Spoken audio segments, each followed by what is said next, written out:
اس کی عبادت نہ درست ہوگی نہ مکمل ہوگی جب تک نہ وہ علم حاصل کرے، جب تک نہ وہ سیکھے، جب تک نہ وہ پڑھے۔ اس لیے اہل علم کہا کرتے ہیں کہ دنیا میں ہر خیر کی بنیاد تعلیم، علم، پڑھنا پڑھانا ہے، ہر خیر کی بنیاد، اور اس کی ضد ہر شر کی بنیاد اس کی ضد ہے، علم کی ضد جہاد ہے، ان پڑھ رہنا، بے خبر رہنا، لا علم رہنا، یہ ہر شر کی بنیاد ہے۔ یعنی سادی زبان میں ہم یہ سمجھ سکتے ہیں، جو شخص علم کے زیور سے معلوم ہو، اس سے آپ ہر شر اور ہر فساد کی توقع رکھ سکتے ہیں، اور اس کے برخلاف جو شخص علم کے نور سے منور ہو، اس سے آپ ہر خیر کی توقع رکھ سکتے ہیں، اس لیے کہ علم کلید ہے ہر خیر کی، علم چابی ہے ہر خیر کی، اور جہل بنیاد ہے ہر شر کی۔ اس روئے زمین پر تب تک اللہ کا کلمہ بلند رہا، توحید کا علم بلند رہا، جب تک علم کا ڈنکا بجتا رہا۔ تاریخ امم عالم، تاریخ اقوام عالم کا مطالعہ کرنے سے جو پتہ چلتا ہے وہ یہ ہے کہ جب تک علم کا آفتاب جلو افروز رہا، اس روئے زمین پر اللہ کے بغیر کسی اور کی عبادت نہیں کی گئی، شرک کے بیج نہیں اگے اس زمین پر، اصلاح قائم رہی، فساد برپا نہیں ہوا۔ فلما تنسخ العلم عبد، پھر جب علم کو بھلا دیا گیا، حضرت نوح علیہ السلام کی قوم میں، صحیح بخاری میں کتاب فضائل القرآن میں حضرت ابن عباس رضی اللہ عنہ کا ایک مفصل بیان موجود ہے، شرک کا آغاز دنیا میں کیسے ہوا۔ تو اس میں جو ایک لفظ ہے وہ بہت اہم ہے، فلما تنسخ العلم عبد، بس جب علم ختم ہوا، غیر اللہ کی پرستش یعنی شرک کا آغاز ہوا۔ تو جس دھرتی میں، جس سرزمین میں، جس بستی میں، جس قوم میں، جس قبیلے میں، جس خاندان میں علم رج بس جائے، علم کو اپنا اوڑھنا بچھونا بنا لے، وہ لازم طور پر توحید کی طرف آئے گی، لازم طور پر اللہ کی بندگی کی طرف آئے گی، لازمی طور پر عبادتیں کریں گے، اور لازمی طور پر وہ عبادتیں اوپر ہو جائیں گی قبولیت کے لیے، کیونکہ وہ علم کے تقاضوں کے مطابق ہوگی۔ اور جن افراد، جن قوموں، جن قبیلوں، جن علاقوں، جن ملکوں، جن خطوں میں علم کی طرف توجہ نہیں دی جائے گی، ان میں آپ شرک دیکھیں گے، شرک کے اقسام دیکھیں گے، شرک کے اعمال دیکھیں گے، لوگ غیر سے اپنی حاجتیں وابستہ کریں گے، لوگ ہر شجر، حجر، جبل، بحر، بلکہ کوے اور بلی تک سے بھی ڈریں گے، کیونکہ ان کا عقیدہ درست نہیں ہوگا، وہ مضبوط نہیں ہوگا۔ وہ گھر سے نکلیں گے، راستے سے چوہا، بلی، کوا گزر جائے تو وہ واپس پلٹ جائیں گے، وہ کہیں گے آج کا دن ٹھیک ہے، نہیں رہے گا، آج کا دن ہمارے لیے علیہ منحوس ہے۔ لیکن جن کے پاس علم ہوگا تو وہ علم کے تقاضوں کے مطابق اپنے یہ اعمال انجام دیں گے بے خوف و خطر۔ وہ ایک سجدہ جسے تو گہرا سمجھتا ہے، دیتا ہے انسان کو ہزار سجدوں سے نجات، یہ علم جو اسے ایک رب کے سامنے جھکنا سکھاتا ہے، تو جہاں اس کو سینکڑوں معبودوں کے سامنے جھکنا سکھاتا ہے۔ یہ علم جو اسے رب سے امیدیں رکھ وابستہ کرنا سکھاتا ہے، یہ جہاں اسے ہر شجر اور حجر اور ہر ولی و پیر میں اسے وہ امید و بیم کا چراغ اسے جلتا ہوا دکھتا ہے۔ یہ علم اسے اللہ کا خوف اس کے دل میں ڈال دیتا ہے، انما یخشی اللہ من عباد العلماء۔ لیکن یہ جہالت اسے دنیا میں ہر چیز کا خوف اس کے دل میں ڈال دیتی ہے۔ اسی لیے کہتے ہیں جو اسے ڈرتا ہے ہر چیز اس سے ڈرتی ہے، لیکن جو اسے نہیں ڈرتا وہ ہر چیز سے ڈرنا شروع کر دیتا ہے۔ یہ توحید ہے، اور اس توحید کی اساس اور بنیاد علم ہے، سیکھنا ہے، سکھانا ہے، پڑھنا ہے اور پڑھانا ہے۔ ہمارے عزیز بچے کتنے خوش نصیب ہیں، جب لوگ اللہ پہ لگے تو یہ قال اللہ اور قال رسول صلی اللہ علیہ وسلم پہ لگے۔ یہ بستی کتنی خوش نصیب ہے جس بستی میں اہل علم کا وجود ہے۔ اللہ، میں نے ابھی جموں کے ایک علاقے میں یہ بات کہی تھی کہ علم کے نتیجے میں جو دعوت کی ذمہ داری ہم پر آ پڑی ہے وہ اس امت کے ہر فرد پر فرض کفایہ ہے، لیکن آیان پر فرض عین ہے۔ جب سرن کوٹ میں دعوت کا کام علم کی بنیادوں پر کرنے والے موجود رہے تو سرن کوٹ کے یہ دکاندار، یہ زمیندار، یہ ملازم، یہ مزدور اللہ کی غضب اور اللہ کے عذاب سے بچ جائیں گے۔ لیکن اگر سب یہ کام چھوڑ دیں گے تو سب کے سب گناہ گار ہوں گے، اور اللہ نے بستی کو عذاب الہی سے جو بچنے کے 2 یا 3 سبب تھے، ان اسباب میں یہ اہم سبب ہے وَمَا كَانَ رَبُّكَ لِيُهْلِكَ الْقُرَى بِالظُّلْمِ وَأَهْلُهَا مُصْلِحُونَ۔ آپ کا رب اس بستی کو ان کے گناہوں کی پاداش میں تباہ، ہلاکت اور بربادی سے دوچار نہیں کرے گا جس میں اصلاح کرنے والے موجود ہوں۔ تو اگر یہاں کا دکاندار بچا ہے، یہاں کا ملازم بچا ہے، یہاں کا مزدور بچا ہے، یہاں کا کسان عذاب الہی سے بچا ہے، تو وجہ یہی کہ یہ چند اہل علم، یہ چند اہل خیر، یہ اصلاح کرنے والے، یہ امر بالمعروف اور نہی عن المنکر کی علم اور یہ علم کی دیوانی موجود ہے یہاں پر، تب آپ سکھ کی سانس دیتے ہیں۔ اور اگر یہ نہ کرتے تو ساری بستی عذاب کی شکار ہوتی ہے، جیسا کہ رب کا فرمان ہے۔ تو یہ علم میرے بھائیوں اور بزرگوں سیکھنا لازم ہے، اس لیے کہ ہم علم کے بغیر، جیسے میں نے ابھی آپ کو بتایا کہ علم توحید اور ہر خیر کی بنیاد فراہم کرتا ہے، تو اس علم کی ضد جو جہالت ہے وہ ہر شر کی، اور شر میں سب سے بڑا شر ہے شرک، اس کا آغاز کرتا ہے۔ اگر آپ 1 by 1 ایک ایک کر کے نقطوں کو لے لیں گے اور ایک ایک فساد کو پڑھنا شروع کر دیں گے، اور پھر اہل علم، اس امت کے حکیم و طبیب امام ابن القیم رحمۃ اللہ علیہ اور دوسرے اس طرح کے علماء کو جب پڑھیں گے آپ، اور جو اسباب ذکر کریں گے، شرک اس کا آغاز کیوں ہوا، اس کے اسباب کیا ہے، پھر کہیں گے بدعتوں کا چیپٹر آئے گا تو بدعت کے اسباب کیا ہے، پھر آئے گا اور امتوں کی افتراق کا سبب کیا ہے، امتوں میں فرقہ بندی کیوں ہوتی ہے، اس کا سبب، پھر ایک اور برائی، انسان کے اندر بدعملی، بے چینی، قتل و غارت اور فتنہ فساد، اس کا سبب کیا ہے۔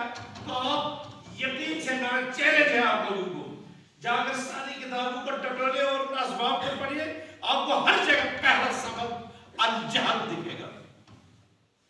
ہر شر کی کچھ اسباب ہوں گے، لیکن ان تمام شرور میں پہلی وجہ بے خبری، لا علمیت اور جہالت ہے۔ ہر جگہ دیکھ لیا، ہر گمراہی کے اسباب میں، ہر شر کے اسباب میں، ہر قتل و غارت اور فتنہ فساد کے اسباب میں جو پہلی وجہ لیے ہمارے اور آپ کے پیارے آقا جناب محمد الرسول اللہ صلی اللہ تعالی علیہ وسلم نے قرآن نے بھی ان کا مقصد بیان کیا سورہ جمعہ میں دوسرے سورہ میں والذی ارسل رسولہ بالہدی والذی بعث فی الامین رسولا منہم، اس کے بعد کیا ہے؟ یتلو علیہم آیاتی اور وَيُزَكِّيهِمْ، شاباش ذرا زور سے پڑھیں، وَيُعَلِّمُهُمُ الْكِتَابَ، یہ کیا ہے یہ وَيُعَلِّمُهُمُ الْكِتَابَ وَالْحِكْمَةَ؟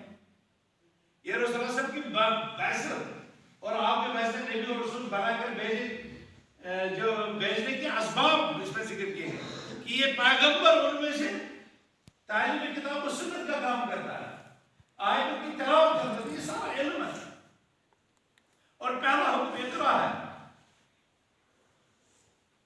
بلکہ آپ صلی اللہ علیہ وسلم کی مبارک زبان سے نکلے ہوئے یہ مبارک الفاظ صحیح مسلم کے اندر ہیں، امرانی، اس سے واضح اس میرے موضوع میں مجھے زیادہ واضح الفاظ نہیں ملتے۔ آپ صلی اللہ علیہ وسلم نے فرمایا، حدیث قدسی بہت لمبی ہے لیکن اس کے آغاز میں چند مبارک کلمات، امرانی ربی ان اعلمکم ما جہلتم، صحیح مسلم ہے، امرانی ربی ان اعلمکم ما جہلتم، میرے رب نے مجھے حکم دیا کہ میں بے خبروں کو خبر، بے علموں کو علم، جاہلوں کو عالم بناؤں۔ جاہلوں تک جہل کا مقابلہ علم سے کرو، لا علم لوگ جو ہے کو علم دو، بے خبروں کو خبر دو۔ سمجھ میں آیا مقصد؟ آپ میں سے جو بے خبر ہے، لوگوں تو ساری بے خبر تھی اس وقت، میں بے خبروں کو خبر دوں، خبر صادق، اسی کا نام علم ہے، اللہ سبحانہ وتعالیٰ کی طرف سے خبر۔ اور قال اللہ قال رسول اللہ، یہ کیا ہے؟ یہ علم ہے۔ العلم ما قال اللہ وقال رسولہ وما سوى ذاك وسوس الشیطان، تو یہ علم رسول اللہ صلی اللہ علیہ وسلم کے ذریعے سے جہاں کو ملا۔ جب ہم اس علم کی بات کرتے ہیں اور یہ ہم اسی طرح سمجھ جاتے ہیں کہ ہر خیر کی بنیاد یہی علم فراہم کرتا ہے، تو ہمیں جاننا چاہیے کہ یہ علم دو قسموں میں منقسم ہے۔ یہ علم دو قسموں میں منقسم ہے، ایک ہے علم نافع اور دوسرا ہے علم غیر نافع۔ رسول اللہ صلی اللہ علیہ وسلم ہر فجر کے بعد ہر صبح کیا یہ دعا نہیں پڑھتے تھے؟ اللہم انی اسألک، جس بچوں پڑھتے ہو یہ دعا، کیا دعا ہے؟ علما نافعا و رزقا طیبا و عملا متقبلا۔ تو یہاں پر علم نافع، رسول اللہ صلی اللہ علیہ وسلم ہر صبح اللہ سبحانہ وتعالیٰ سے تین چیزیں مانگتے تھے، ایک علم نافع، ایک رزق طیب اور ایک عمل متقبل، اللہ کے دربار میں قبول شدہ عمل۔ مجھے بتائیے کہ ایک انسان جب صبح اٹھتا ہے اور پھر شام کو گھر لوٹتا ہے، ان تین عظیم مقاصد کے بغیر اس کے پاس کیا مقصد ہے؟ علم نافع، رزق طیب، جو دکاندار دکان پر بیٹھتا ہے، جو کسان کھیت میں جاتا ہے، جو ملازم دفتر جاتا ہے، اس کا مقصد کیا ہوتا ہے؟ رزق طیب۔ اور رزق طیب حاصل کرنے کے لیے اسے پہلے علم نافع کی ضرورت ہے۔ جب علم ہو تب علم رزق واسع نافع، رزق طیب کے دروازے اس کے لیے، اور پھر ان تمام کا مدعا اور مقصد اس کے لیے ایسی عمل کا صدور ہونا چاہیے جو اللہ کے دربار میں قبول ہو۔ تو ان تین چیزوں سے باہر کون سا خیر ہے؟ آپ جتنے بھی آپ کے اعمال دن کے ہیں وہ ان تین کے ارد گرد گھومنے چاہیے، تب آپ دنیا اور آخرت کا خیر کا حال کریں۔ اور اس میں جو سب سے پہلا ذکر کیا رسول اللہ صلی اللہ علیہ وسلم نے وہ کیا تھا؟ علم نافع، نفع بخش۔ اچھا یہاں ایک نقطہ ہے، اللہ تعالیٰ نے نہیں کہا شرع، رسول اللہ صلی اللہ علیہ وسلم نے یہاں پر نہیں کہا شرع علم مجھے آتا ہے، بلکہ کیا کہا؟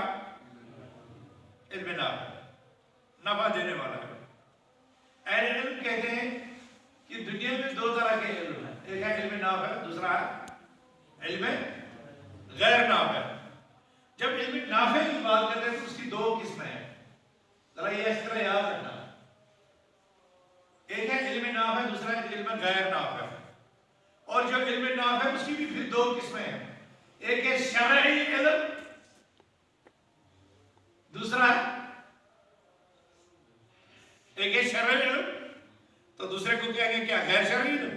نہیں، دوسرا ہے انسانی علم، وہ علم جو انسان کو ضرورت ہے اپنی اس دنیا میں بود و باش،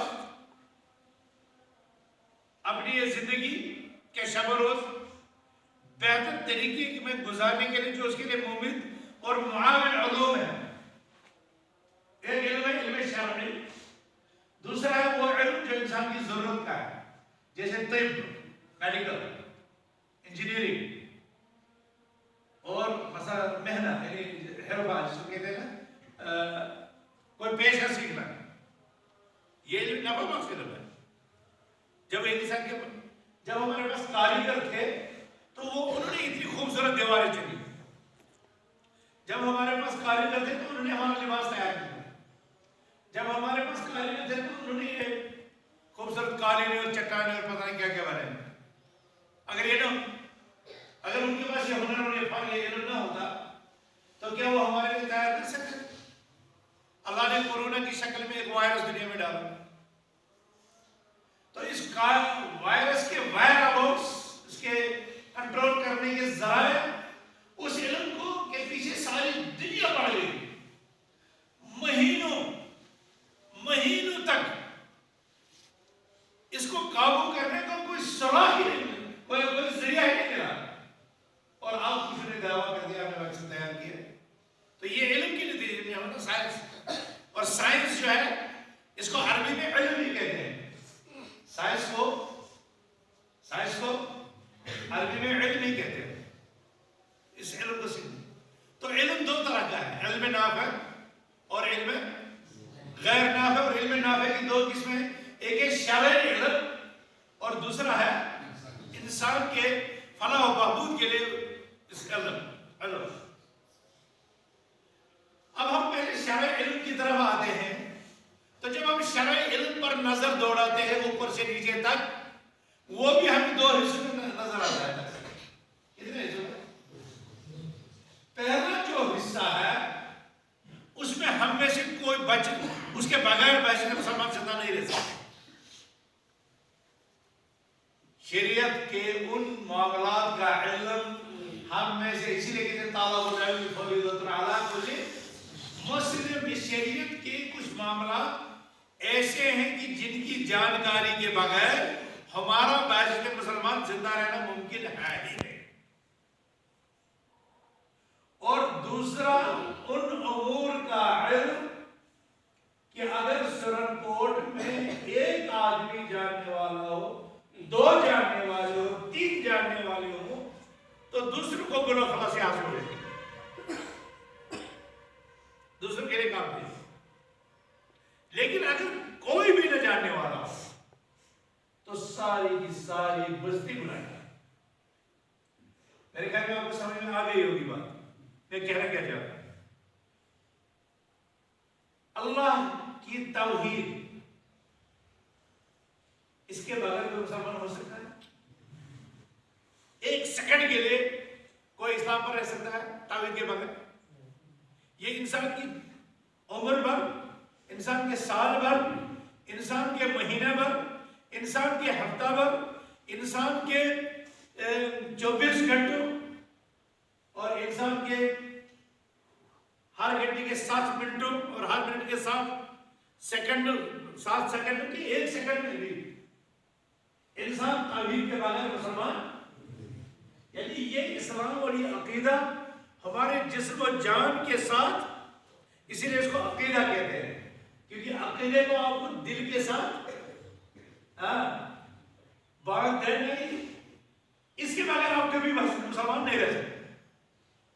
کسی وقت میں اگر یہ عقیدہ نکل گیا تو آپ کا وجود اسلام کے دائرے سے باہر جائے گا اور کسی اور دائرے میں داخل ہوگا۔ اس لیے اس کا 24 گھنٹے، چاروں ہفتے، 12 کے 12 مہینے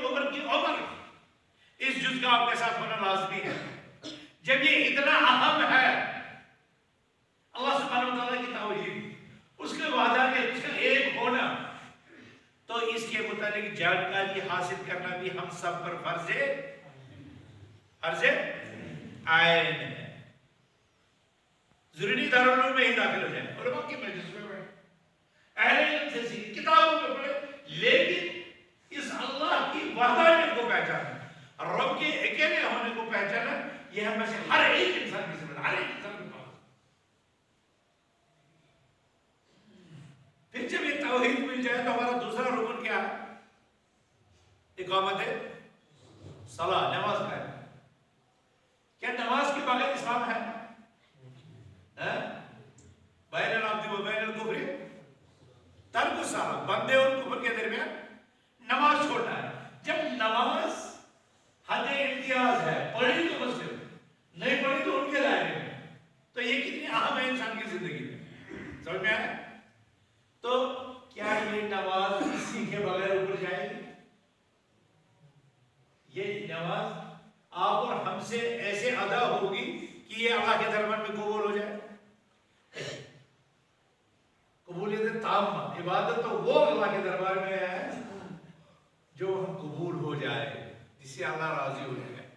وہ عبادتیں جو صحابہ کرام نے انجام دی اور اللہ کے دربار میں قبول ہوئی, وہاں سے سرٹیفکیٹ نازل ہوئی, رضی اللہ عنہ ورضوا عنہ, اور وہاں پر مجھے کہا گیا کل عبادت لم یتعبدها اصحاب محمد صلی اللہ علیہ وسلم فلا تعبدوها, ہر وہ عبادت جو اصحاب رسول انجام نہ دے وہ عبادت تم بھی نہ کرنا. تو ہم سے وہ عبادتیں قبول ہوگی جو صحابہ نے کی, ہم اس طرح کریں جیسے صحابہ نے کی. تو اسی لیے تو ہمیں صحابہ کی نماز سیکھنی ہے. ہمیں رسول اللہ صلی اللہ علیہ وسلم نے فرمایا صلو کما رأیتمونی اصلی, تم نماز ایسے پڑھو جیسے مجھے پڑھتے ہوئے دیکھا. تو ہمیں تو یہ معلوم کرنا ہے, یا تو کتابوں میں پڑھیں یا علماء سے تربیت حاصل کرنی. بچے ہیں تو والدین سے سیکھ رہے ہیں, چھوٹے ہیں تو بڑوں سے سیکھ رہے ہیں, لیکن یہ سیکھنا ضروری ہے کہ یہ نماز کیسے ہے, تب جا کر یہ نماز ادا ہوگی. تو اس نماز کا علم بھی ہم پر سب پر فرض ہے. کیا ہے؟ لیکن پھر تو ایک اور مسئلہ کھڑا ہو گیا. کیا اور ہمیں کوئی ایسا ہے جو نماز پڑھنے کے لیے نکلا اس مسجد میں آیا اور وضو کے بغیر آیا؟ آیا کوئی بغیر وضو کے؟ کیوں؟ بستر سے اٹھے جیسے آپ مروڑتے ہوئے اگر سیدھے آ جاتے اور مسجد میں کھڑے ہو جاتے کیا ہوتا؟ نماز ہو جاتی نا؟ نہیں ہوتی. کیوں؟ اس لیے کہ نماز کے لیے طہارت شرط, وضو شرط ہے. تو پتہ ہی ہے چلا کہ اگر نماز وضو کے بغیر نہیں ہے تو پھر وضو کا علم بھی حاصل کرنا. سرن کوٹ میں چند لوگوں کو وضو آ جائے کافی ہے, یا سرن کوٹ میں ایک فرض ہو, ہمارا والد ہو, والدہ ہو, بیٹا ہو, بیٹی ہو, بیوی ہو, شوہر ہو, بھائی ہو, بہن ہو, رشتہ دار ہو, پڑوسی ہو, امیر ہو, غریب ہو, کیا سب کو وضو کرنا ضروری ہے یا نہیں؟ ضروری ہے یا نہیں؟ تو وضو کا علم بھی سیکھنا ہے. تو اسی طرح جو دین کے احکامات ہیں, میں اب ہر ایک کی الگ الگ مثالیں نہیں دوں گا, میں یہ بتاؤں کہ کچھ ایسی چیزیں ہیں جن کے بغیر ہمارا اسلام درست نہیں, جن کے بغیر ہمارا مسلمان رہنا ممکن. تو ان چیزوں کی جانکاری, ان چیزوں کی علمیت حاصل کرنا ہم میں سے ہر ایک پر کیا ہے, فرض ہے. کچھ چیزیں ایسی ہیں کہ اگر سب کو پتہ نہ چلے تو پھر بھی ہم بیشتر مسلمان گزارا کر سکتے ہیں. اس وقت مسجد میں مان لو 200 آدمی, 150 آدمی, جو بھی ہے, وراثت کا علم ہے. زید مر گیا, پیچھے بکر اور طارق کو چھوڑا, اور فاطمہ اور زہرا کو چھوڑا, ایک بیوی چھوڑی, ایک بیٹی, ایک چچا چھوڑا, ادھر سے 2 لاکھ روپے چھوڑے, 5 مرلے زمین چھوڑی. اس میں سے کس کو کتنا حصہ ملے گا یہ سیکھنا بدر صاحب کا بھی, ام صاحب کا بھی, رحمان صاحب کا بھی, رمضان صاحب کا بھی, فلاں بوڑھی کا بھی, فلاں پھوپھی کا بھی, فلاں دیدی کا بھی, ان کو سیکھنا یہ ضروری. اگر ایک مفتی عبدالباسط صاحب ہمیں سرن کوٹ میں وراثت کا علم کس طرح کس کو کیا ملے گا یہ سیکھ, یہ جان جائے تو تو ہم لوگ گناہ سے بری ہو گئے. میت کو غسل کیسے دے؟ اگر محلے کی 2-4 خواتین اور 2-3 مردوں کو پتہ لگ گیا تو دوسرے لوگ گناہ سے بری. لیکن اگر پوری کی پوری بستی میں، پورے کے پورے علاقے میں ایک بھی نہ علم فرائض جاننا ہوتا ہو، ایک بھی میت کا غسل نہ جانتا ہو، تو گنہگار سب کے سب. اور اگر کچھ لوگ جانتے ہو تو بری الذمہ سب کے سب. تو کیا مطلب؟ اب کیا ثابت ہو گیا؟ یہ علم، ان چیزوں کا علم، یہ بھی شامل علم ہے، لیکن ان چیزوں کا علم سیکھنا ہر کسی پر فرض.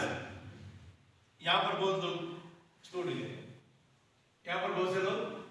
اسی لیے اللہ سبحانہ و تعالیٰ نے فرمایا فَلَوْلَا نَفَرَ مِنْ كُلِّ فِرْقَةٍ مِنْهُمْ طَائِفَةٌ لِيَتَفَقَّهُوا فِي الدِّينِ وَلِيُنذِرُوا قَوْمَهُمْ إِذَا رَجَعُوا.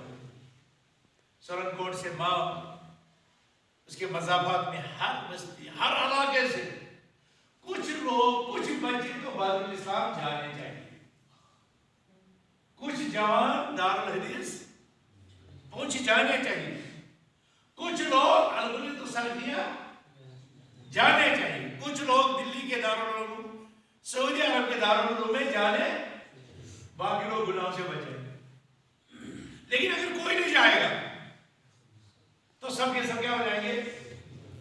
سب کے سب گناہگار. اس لیے کہ ہمارے پاس شریعت ہے اور شریعت پر عمل کرنا ضروری ہے، لیکن کچھ معاملات ایسے ہیں جو ہر انسان پر فرض ہے. تو ان کا علم سیکھنا بھی، ان کی جانکاری حاصل کرنا بھی، ان کی ٹریننگ حاصل کرنا بھی، ان کے لیے ورک شاپس کرنا بھی ہر مسلمان پر فرض عین ہے. لیکن شریعت کی کچھ ایسی باتیں ہیں کہ چند لوگوں کے علم سے دوسروں کی جان بچ سکتی ہے، تو اس کو فرض کفایہ. یہ ہو گیا علم نافع کا علم شرعی حصہ. دوسرا علم نفع بخش علم بھی ہے جو انسانیت کے لیے مفید ہے، لیکن وہ شرعی علم جیسے میڈیکل ہے، جیسے انجینئرنگ ہے، جیسے اور جو انسانوں کو ضرورت کے کام ہے، تعلیم، تعلم، ریاضیات ہے، حسابات ہے، اکنامکس ہے، کامرس وغیرہ. تو امام ابن تیمیہ رحمۃ اللہ علیہ اور اس سے پہلے وہ حیات توحیدی نے، ان لوگوں نے اپنی کتابوں میں لکھا کہ دنیا کو بناتے ہیں وہ جو اپنے فن میں مکمل ہو، لیکن دنیا کے تباہی کے اسباب ان سے بنتے ہیں جو ہر فن میں نیم ہو. مثلا ہم اردو میں بھی کہتے ہیں نیم حکیم خطرہ جان. اگر حکیم نیم ہو تو اسے جان خطرے سے دو چار ہو. نیم ملا خطرہ ایمان. ہمارے لوگ تو اس مسئلے میں دو پر ہی ڈوب گئے، ایک نیم حکیم خطرہ جان اور نیم ملا. اگر ڈاکٹر تجربہ کار نہ ہو تو جو مریض ہوگا وہ کہاں پہنچ جائے؟ کہاں پہنچ جائے؟ اور اسی طرح اگر مولوی صاحب جب ایسے کو مسئلہ پوچھے جائے جسے خود خبر نہیں، تو وہ خود تو تباہ ہوا ہی ہوتا ہے، لیکن وہ صاحب کو بھی میں نے زیادہ وقت نہیں لیا. آپ لوگ اٹھا تو نہیں گئے، کسی کو ناشتہ یا بستر تو نہیں انتظار کر رہا ہے. مجھے تو کر رہا تھا لیکن پتہ نہیں. تو نیم ملا جو ہے وہ ایک آپ نے پڑھا ہوگا، بنی اسرائیل کا ایک آدمی تھا جس نے 99 سال کیے تھے. پھر جب وہ مفتی صاحب کے پاس پہنچا، کسی جس سے اس نے سوال پوچھا تھا، اسے کہا کیا میری توبہ ہے کہ میں 99 قتل کرنے کے بعد توبہ کروں، کیا میری توبہ قبول ہوگی؟ وہ بیچارہ اللہ کی عظمت، اللہ کی رحمت کا علم نہیں رکھتا تھا، وہ عبادت گزار. 99 قتل نہ بابا نہ، تمہاری توبہ کیا ہوگی؟ قبول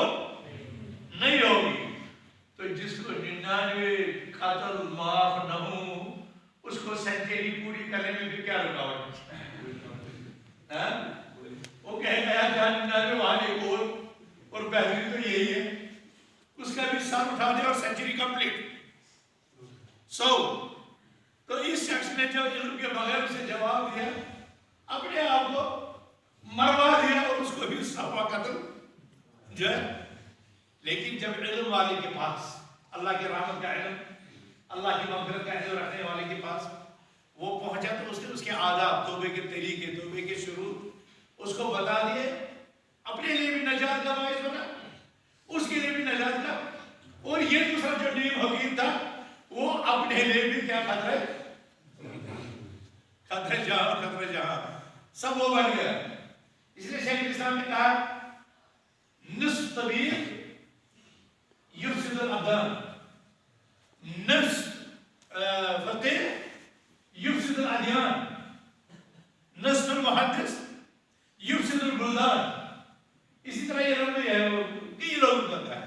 کہا اگر نیم حکیم ہو تو جان کا خطرہ، نیم مولوی ہو تو ایمان کا خطرہ، انجینئر نیم ہو تو بلڈنگوں کو خطرہ، ملکوں کو خطرہ، شہروں کو خطرہ. اور اسی طرح ہر اگر زبان دار اپنی زبان میں کچا ہو تو زبانوں کو خطرہ. زبان جاننے والا، زبان سکھانے والا اگر خود زبان میں کمزور ہو تو کس کو خطرہ ہے؟ میں ایک سیمینار ایئرپورٹ پر تھا، ایک انگریز تھا میرے ساتھ بیٹھا ہوا، تو میں نیم انداز میں انگریزی بول رہا ہوں اس کے ساتھ. درسگاہ میں پڑھنے والے کیا انگریزی بولے؟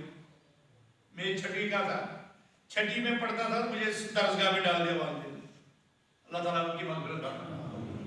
اور اس دن اس زمانے میں چوتھی سے انگریزی شروع ہوتی، آج تو نرسری تک پہنچ گئی ہے. تو میں اس انگریز کے ساتھ سیمینار ایئرپورٹ پر انگریزی بول رہا ہوں. آدھا گھنٹہ بولنے کے بعد اس دن دو عجیب واقعات میرے ساتھ ہوئے. پہلا واقعہ یہ ہوا کہ آدھے گھنٹے کے بعد جب جہاز سے چڑھنے کا اعلان ہوا تو میں اس کے ساتھ معذرت کرتا ہوں کہ یار مجھے انگریزی صحیح نہیں آتی ہے، میں نے جو ٹوٹی پھوٹی انگریزی آپ کو بولی تو مجھے معاف کر دینا اگر آپ کو دقت آئی ہو سمجھنے میں. تو وہ وہاں سے کہہ رہا ہے معذرت تو میں آپ سے کرنا چاہتا تھا، اس لیے کہ میں خود انگریز نہیں ہوں. میں نے کہا تو کیا بلا ہے؟ اسے کہا میں فرینچ ہوں. کہا میں خود ٹوٹی پھوٹی انگریزی آپ کے ساتھ بولوں. میں چاہتا تھا آپ سے معذرت کروں، لیکن یہاں آپ کی معذرت کرنا شروع کر دی. اب اعلان ہوا، میرے ہاتھ میں بورڈنگ کارڈ تھا. بورڈنگ کارڈ کا مطلب جہاز میں چڑھنے کی ٹکٹ ہے کہ نہیں. ایک بوڑھا آ گیا، وہ مجھے کہہ رہا ہے آپ کو کدھر جانا ہے؟ میں نے کہا دلی جانا ہے. کہا بھائی آئر جاؤ. تو اس کی اس بھائی آئر جاؤ کے کہنے سے مجھے جو ہنسی آئی وہ دلی ایئرپورٹ تک بھی نہیں رکی. تو یہاں پر جو ہوتا ہے وہ زبان کا ہے. اس لیے امام شافعی رحمۃ اللہ علیہ نے یعنی انسان کی زندگی میں حکیم، مکمل ڈاکٹر، مکمل معالج اور مکمل عالم کی سورن کوٹ کی بستی کے لیے غنیمت ہے. یہاں کتنے مذہبی عالم ہیں، کتنے صنفی عالم ہیں، کتنے صنابلی اور کتنے ریاضی اور کتنے کیا کیا ہے. مبارک ہے آپ لوگوں کے لیے. بنا استفادہ کرو، اچھے فائدہ حاصل کرو. امام شافعی اور دوسرے علماء کہا کرتے تھے اس بستی میں نہ رہنا، اس بستی لا تساکن بلدتا لا یکن فیہا عالم ولا یکن فیہا طبیب. اس بستی میں مت رہنا جس بستی میں نہ عالم ہو اور نہ ڈاکٹر ہو. اس لیے کہ آپ کے ایمان پر ڈاکہ پڑا، آپ کے ایمان میں کمزوری آئی تو آپ کو طبیب، آپ کو مفتی کی ضرورت، عالم کی ضرورت پڑے گی. اور آپ کے جسم کو اگر کوئی حملہ ہوا، کوئی وائرس آیا، کوئی بیماری لاحق ہو گئی تو اس کے علاج کے لیے کون ہے؟ تو یہ علماء کہا کرتے تھے اس علاقے میں نہیں رہنا چاہیے جہاں حکیم نہ ہو، اس علاقے میں نہیں رہنا چاہیے جہاں عالم. تو اس کا مطلب ہے جہاں شرعی علم ضرورت ہے وہاں انسان کے لیے نفع بخش جو دوسرے علوم ہے، انجینئرنگ ہے، میڈیکل ہے، طب ہے، یہ سیکھنا بھی انسان کے لیے ضروری ہے. اور ان کے احکامات مختلف صورتوں میں بدل دینے سے کبھی یہ فرض عین بن جاتا ہے. جب کسی علاقے میں کوئی ڈاکٹر نہ ہو تو طب کا علم بھی فرض عین بن جاتا ہے. جب کسی علاقے میں انجینئرنگ کے شعبے نہ ہو، دوسرے شعبے نہ ہو تو وہ علم سیکھنا بھی جو انسان کے نفع بخش ہے وہ سیکھنا ضروری ہو جاتا ہے. اور پھر علم غیر نافع، علم غیر نافع. اب اس کے اقسام بتانا شروع کر دیں گے پھر دیر ہو جائے گی. ان کو اللہ تعالیٰ نے حرام کرا دیا. جیسے میوزک کا علم ہے, جیسے جادو کا علم ہے, جیسے منکرات اور دوسری جو فوائد اور دوسرے امت کی شیرازی کو بکھیرنے کا طریقہ, لوگوں کو لڑانے کا طریقہ, اسلامی جماعتوں کو بکھیرنے کا طریقہ, میاں بیوی اور باپ اور بیٹوں میں جدائی کا طریقہ, تو لوگ کیا کیا فن سیکھتے ہیں. یہ غیر نفع بخش ہے. اللہ تعالیٰ ہمیں ان سے بچائے. تو میرے بھائیوں یہ علم ضروری ہے. اگر ہم چاہتے ہیں ہم اس دنیا میں موحد بن کر رہے, مسلم بن کر رہے, اگر ہم چاہتے ہیں اس دنیا میں کامیاب انسان بن کر رہے, اگر ہم چاہتے ہیں ہم انسانیت کے لیے, سوسائٹی کے لیے, مسلمان یا غیر مسلم کے لیے ہم نفع بخش بن رہے ہیں, تو ہمیں علم سیکھنا ضروری ہے. ہمیں اہل علم کی مجلس میں بیٹھنا ضروری ہے. ہمیں ان مجلس کو آراستہ کرنا ضروری ہے. اور جو ان مجلسوں کو آباد کرتے ہیں ہمیں ان کا سپورٹ کرنا, ان کی مدد کرنا. آج جو شہید صاحب مدرسہ بدر اسلام چلا رہی ہے, یہاں کی جمع بدر اسلام چلا رہی ہے. اگر ہم تاجر ہیں, اگر ہم زمیندار ہیں, اگر ہم کاروباری ہیں اور ہم علم کے لیے وقت نہیں دے سکتے, تو اگر ہمارا وقت علم میں نہ ہوا تو ہم کتنے بدقسمت بھی نہ بن جائیں کہ اس علم کو چلانے کے لیے ہمارا مال بھی, ہمارا وقت بھی صرف نہ ہو. اس لیے کہ حضرت ابو الدرداء بھی کہا کرتے تھے رضی اللہ عنہ, اور حضرت عبداللہ بن مبارک رحمۃ اللہ علیہ نے بھی کہا ہے, او عالما او متعلما او مستمعا له محبا له ولا تكن الخامس فتعجب. عالم بنو, عالم علم والے بنو, علم جاننے والے بنو, یا علم کو طلب کرنے والے, حاصل کرنے والے بنو, یا اہل علم کی مجلس میں بیٹھنے والے بنو, اور اہل علم سے محبت کرنے والے بنو. اور خبردار, پانچویں چیز نہیں بننا, پانچویں چیز نہیں بننا. تم ہلاک ہو جاؤ گے, تم تباہ ہو جاؤ گے, تم برباد ہو جاؤ گے. کتنی چیزیں ذکر کی؟ 4 چیزیں. کتنی؟ کا عالم بنو, یا طالب علم بنو, یا ان کی مجلس میں بیٹھنے والا بنو, یا ان کے ساتھ محبت کرنے اور ان کے ساتھ دل لگانے والے بنو. پانچواں مت بننا کہ تم ہلاک ہو جاؤ گے. تو کون سا پانچواں رہ گیا؟ شاباش. ایک ہو گیا عالم, دوسرا ہو گیا طالب علم, تیسرا ہو گیا ان کی مجلسوں کو بیٹھنے والا, آراستہ کرنے والا, چوتھا ہو گیا ان کے ساتھ محبت کرنے والا. باہر کون رہ گیا؟ شاباش, بتاؤ نا. یہ آپ اپنے دماغ کو لڑاؤ. اس معاشرے میں یا تو عالم ہو سکتا ہے, یا طالب علم ہو سکتا ہے, یا ان کی مجلسوں میں بیٹھنے والا ہو سکتا ہے, یا ان کی مجلسوں کے لیے اپنی مدد فراہم کرنے والا اور ان کے ساتھ محبت کرنے والا ہوگا, یا پھر جاہل ہوگا, علم کا دشمن ہوگا, اہل علم کا دشمن ہوگا, جاہل ہوگا. کیا ہم میں سے کوئی پسند کرے گا جاہل بننا؟ ہم میں سے کوئی جاہل کہلوانا پسند کرے گا؟ ہم میں سے کوئی پسند کرے گا کہ ہم میں جہالت کی کوئی قسم, کوئی صفت ہو؟ اور یہی علم کی سب سے بڑی فضیلت ہے کہ جاہل بھی کہتا ہے لوگ مجھے عالم سمجھے, جاہل بھی چاہتا ہے لوگ میری طرف علم کی نسبت کریں, وہ کہ ہاں بڑا جاننے والا ہے, وہ خوش ہو جاتا ہے. اور جہالت کے لیے اس سے بڑا اور کیا عیب ہو سکتا ہے کہ جاہل بھی نہیں چاہتا لوگ مجھے جاہل کہیں. بات سمجھ میں آئی؟ کوئی جاہل نہیں چاہے گا کہ لوگ مجھے جاہل کہیں, بلکہ ہر جاہل کی تمنا کرے گا کہ لوگ مجھے بھی عالم علم والا, جاننے والا سمجھیں. تو اس کا مطلب ہے کہ علم والوں کی کوئی قدر منزلت ہے. اور اسی طرح اللہ نے اشارہ کیا, قل هل يستوي الذين يعلمون والذين لا يعلمون. آپ ان کو کہہ دیجئے, کیا علم والے اور جو علم کے بغیر وہ برابر ہو سکتے ہیں؟ نہیں ہو سکتے.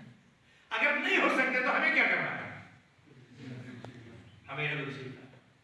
اور علم کے لیے سن, سال, عمر کی قید,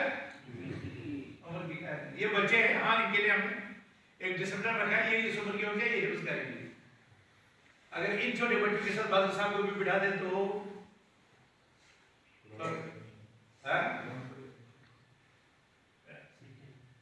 عیب نہیں ہے.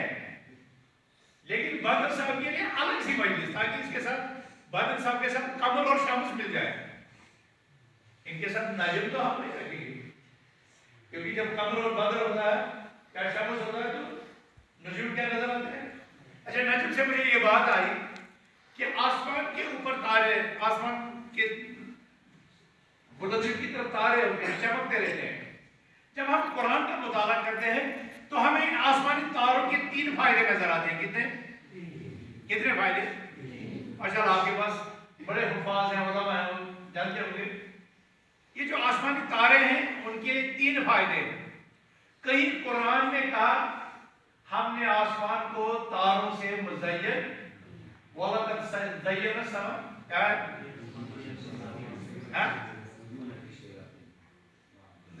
مطلب ابھی میرے پاس نصوص آ رہے ہیں. قرآن میں جو مختلف آیات ہیں ان میں کہیں پر تاروں کو آسمان کے لیے زینت قرار دیا گیا. بالکل. دوسری آیت میں بتایا کہ یہ جو آسمان کے تارے ہیں یہ ہے رجوما للشیاطین. پہلے آیت میں بتایا کہ تارے آسمان کے لیے زینت ہے. دوسری میں بتایا کہ یہ جو تارے ہیں یہ ان شیطانوں کے لیے سکڈ میزائل کا کام کرتے ہیں جو شیاطین اوپر جاتے ہیں خبریں سننے کے لیے. ٹھیک ہے نا؟ آپ دیکھتے ہیں کہ رات میں ایک تارا مشرق سے مغرب، وہ شیاطینوں کا پیچھا کرتے ہیں، شیاطین کا پیچھا کرتے ہیں تاکہ یہ شیطان آسمان کی خبر، آسمان کا کلام نہ سنے تو وہ ان کو بھگا دے. اس کو کہا رجوما للشیاطین.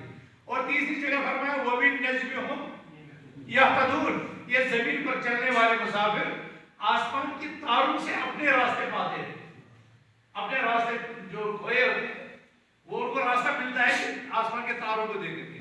مثلا سرن کوٹ والے جب پہلے بفلیاز جاتے ہوتے پہنچ جاتے، اگر رات کے چلتے ہوئے تو کہتے ہاں یہ راستہ جو ہے یہ تارا مشرق کی طرف ہے، یہ جنوب کی طرف ہے، یہ کچھ کی طرف ہے، یہ بفلیاز کی طرف ہے. تو تاروں کی مدد سے وہ زمین پر چل دیتے. علماء کو، علم والوں کو انہی تاروں سے تشبیہ دی گئی ہے. آسمان کی زینت تارے ہیں، زمین کی زینت علماء ہیں، علم والے. آسمان کے تارے شیاطین کے لیے رجوم ہے، میزائل ہے. تو یہ علماء جو زمین پر ہیں یہ اہل بدعت کے لیے کیا ہے؟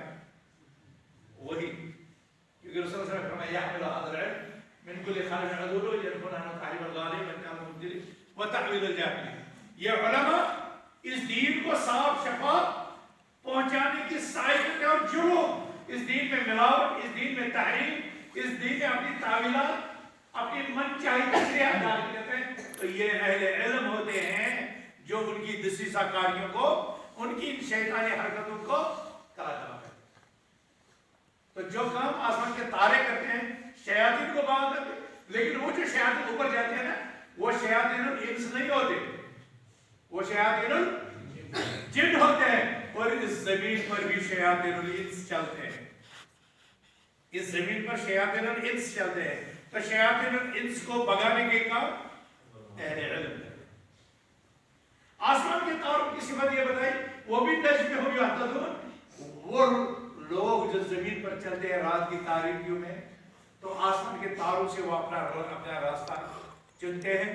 تو زمین پر جو علماء ہیں ان کو دیکھ کر کے کارکنان زندگی میں، زندگی کی صبح و شام میں، زندگی کے معاملات میں جو احکامات پوچھنے ہوتے ہیں، صراط مستقیم کا پتہ پوچھنا ہوتا ہے تو وہ لوگ کن سے پوچھتے ہیں؟ لہذا اگر علماء اتنی خصوصیتوں، اتنی عظمتوں، اتنے بڑائیوں کی اللہ نے فرمایا یرفع اللہ الذین آمنوا منکم والذین اوتوا العلم درجات، اللہ تم میں سے اہل علم کو اور اہل ایمان کو بلندی عطا کرتا ہے. تو آج سے آپ اور میں کیوں اس علم سے فیضیاب ہونے، علم کی مجلس میں بیٹھنے، علم کی اداروں کو آباد کرنے، علم والوں کی سرپرستی کرنے میں کیوں ہم اپنی زندگی اور اپنے مال اور اپنے اوقات کو نہ کھپا دیں؟ کیوں نہ ہم اس کاروں کے ساتھ جڑے جائیں؟ کیوں نہ ہم اس کاروان کے ساتھ جڑ جائیں؟